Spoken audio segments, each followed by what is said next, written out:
And now we want to bring in CBS News Minnesota reporter Pauleen Lee, who is outside Governor Walz's home. Pauleen, talk about what you're seeing and hearing there this hour.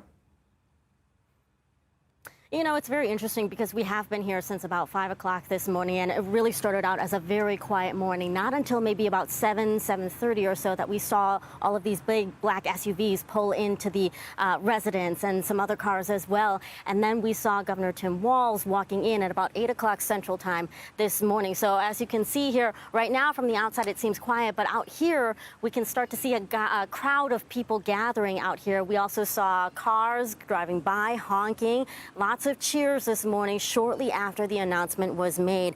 And we've even seen a lot of people chiming in on social media, prominent Minnesota figures chiming in.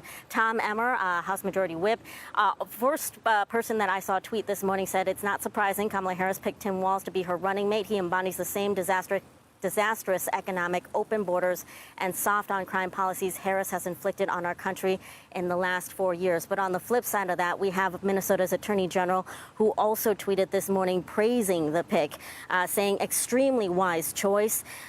VP Kamala Harris is showing that she is smart, bold, and ready to win. Governor Tim Walz is accessible, friendly, and definitely an ally of Americans working hard for a living. Has also constantly tweeting, also mentioning his background in the military as well and the armed forces. A lot of people tweeting. Our mayor was tweeting this morning, of Minneapolis mayor. So a number of people already chiming in as we're still waiting to see the governor emerge. Still a flurry of activity as we see people coming in and out of the residence this morning. Still just waiting to hear from the governor himself this morning.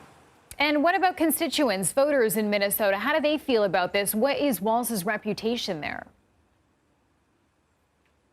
You know, I think it's hard to say, because I think with any politician, you're going to have fans and you're not going to have fans. And so of the fans, I think a lot of people are supporting. We heard that with the honks and we heard that with the cheers shortly after the announcement was made this morning. But at the same time, too, we do know that he was heavily criticized for the way that he handled the murder of George Floyd and the uprising to follow that, as well as the pandemic, too. So he, like any politician, does have his critics and also has his fans as well. But it remains to be seen how he's going to be accepted on the national stage. Okay, Pauleen Lee, thank you.